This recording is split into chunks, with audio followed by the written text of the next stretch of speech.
ଗୁରୁ ମହିମା ଅଲେଖ ଅଖଣ୍ଡ ଜ୍ୟୋତି ମନ୍ଦିର। ବନ୍ଧୁମାନେ, ଆଜି ପବିତ୍ର ମାଘ ଶୁକ୍ଳ ଚତୁର୍ଦ୍ଦଶୀର ତିଥି।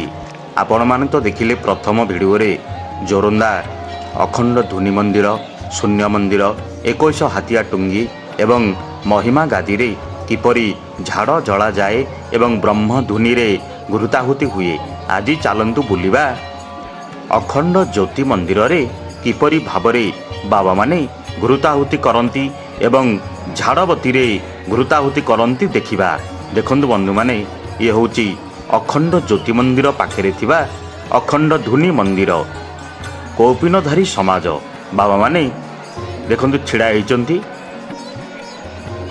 ଇଏ ହେଉଛି ଅଖଣ୍ଡ ଜ୍ୟୋତି ମନ୍ଦିର ପଶିଗଲା ବେଳକୁ ବାମ ପଟେ ଧୁନି ମନ୍ଦିର।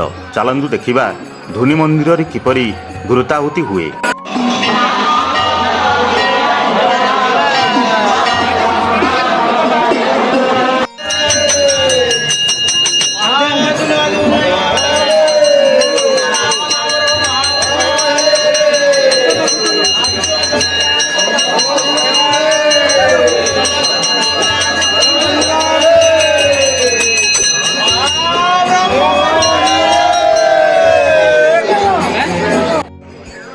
ବନ୍ଧୁମାନେ, ଚଳିତ ବର୍ଷ ମହିମା ଧର୍ମ 200 ବର୍ଷ ପାଳନ କରୁଛି।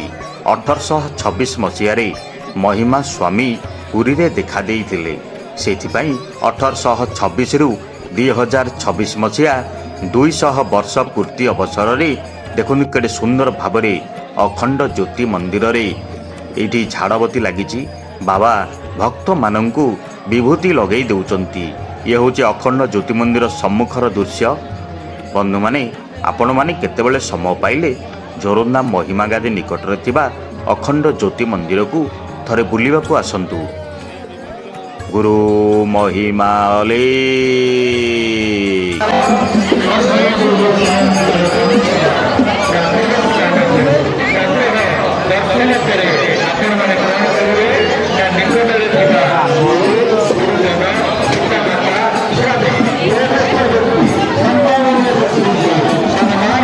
ବନ୍ଧୁମାନେ, ଚାଲନ୍ତୁ ବୁଲିବା ଅଖଣ୍ଡ ଜ୍ୟୋତି ମନ୍ଦିରରେ ଆଉ କେଉଁ କେଉଁ ଝାଡ଼ବତୀ ସବୁ ଜଳେ। ଇଏ ହେଉଛି ପୂର୍ବ ଦିଗର ଇଏ ଦୃଶ୍ୟ। ଇଏ ଘଣ୍ଟା ଘର, ଚନ୍ଦନ ଘର। ଏଇପଟେ ଆମେ ଚାଲନ୍ତୁ ଯିବା। ପଶ୍ଚିମ ଦିଗରେ ଝାଡ଼ବତୀ ଏବଂ ବ୍ରହ୍ମଧୁନି ସ୍ଥାପନ କରାଯାଇଛି ଦେଖିବା। ଇଏ ହେଉଛି ଅଖଣ୍ଡ ଜ୍ୟୋତି ମନ୍ଦିର, କୌପିନଧାରୀ ମହିମା ସମାଜ। ଗୁରୁ ମହିମା ଅଲେଖ। ବନ୍ଧୁମାନେ, ପଶ୍ଚିମ ଦିଗରେ ସୁନାର ଛତା ରଖାଯାଇଛି, ଚାନ୍ଦୁଆ ରଖାଯାଇଛି।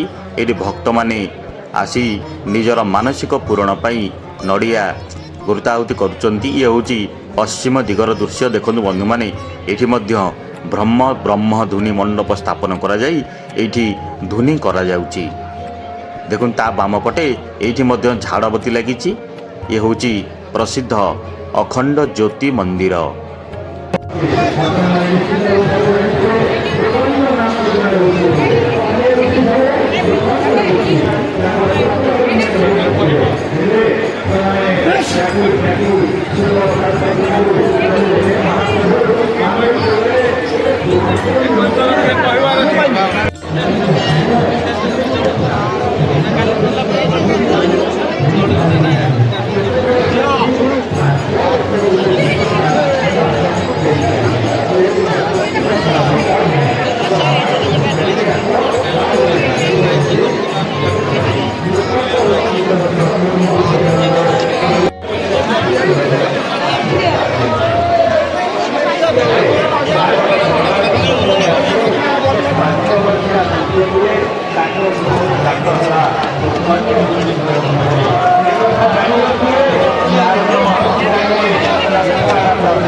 ବନ୍ଧୁମାନେ, ଅଖଣ୍ଡ ଜ୍ୟୋତି ମନ୍ଦିରର ଦକ୍ଷିଣ ପାର୍ଶ୍ୱରେ ଏଇଠି ମଧ୍ୟ ସମାନ ରୂପରେ ଧୁନି କରାଯାଇଛି ଏବଂ ଏଇଠି ମଧ୍ୟ ଦୀପ ଲାଗିଛି।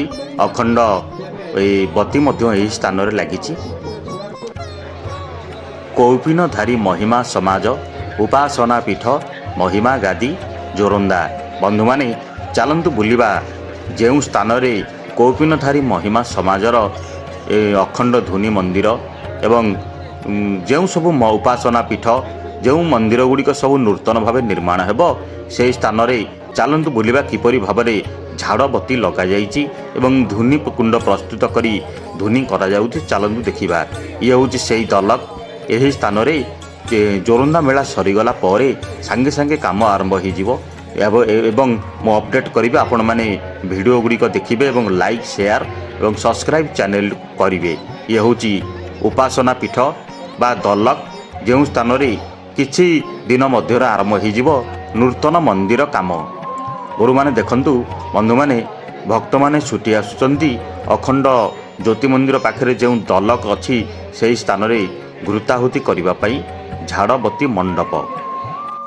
ବନ୍ଧୁମାନେ ଦେଖନ୍ତୁ କେଡ଼େ ସୁନ୍ଦର ଭାବରେ 108 ବିଶିଷ୍ଟ ଝାଡ଼ବତୀ ଲାଗିଛି। ଜଣେ ବାବା କେଡ଼େ ସୁନ୍ଦର ଭାବରେ ଘୃତାହୁତି କରୁଛନ୍ତି। ଚାଲନ୍ତୁ ଦେଖିବା।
ବନ୍ଧୁମାନେ ଆପଣମାନେ ତ ଦେଖିଲେ ଉପାସନା ପୀଠରେ ଯେଉଁ ଝାଡ଼ବତୀଟି ଅଛି ବାବା ଜ୍ଞାନୀ ଦାସ କେଡ଼େ ସୁନ୍ଦର ଭାବରେ ଯେଉଁ ବତୀରେ ଘୃତାହୁତି କଲେ। ତାର ଟିକେ ଆଗକୁ ଏଠି ଦେଖନ୍ତୁ ଅଖଣ୍ଡ ଧୂନି ମଣ୍ଡପ ତିଆରି କରାଯାଇଛି ଅସ୍ଥାୟୀ ରୂପରେ। ଏଇଠି ମଧ୍ୟ ନୂତନ ଭାବରେ ଧୂନି ମଣ୍ଡପ ସ୍ଥାପନ କରାଯିବ। ଦେଖନ୍ତୁ ଜଣେ ଭକ୍ତ କେଡ଼େ ସୁନ୍ଦର ଭାବରେ ମହିମା ସ୍ୱାମୀଙ୍କ ଉଦ୍ଦେଶ୍ୟରେ ଶରଣ ହେଉଛନ୍ତି। ଚାଲନ୍ତୁ ଦେଖିବା ଅଖଣ୍ଡ ଯେଉଁ ଧୂନି ମନ୍ଦିର କରାଯାଇଛି ସେଇଠି କିପରି ଭାବରେ ଧୂନି କରାଯାଏ। ଗୁରୁ ମହିମା ଅଲେଖ।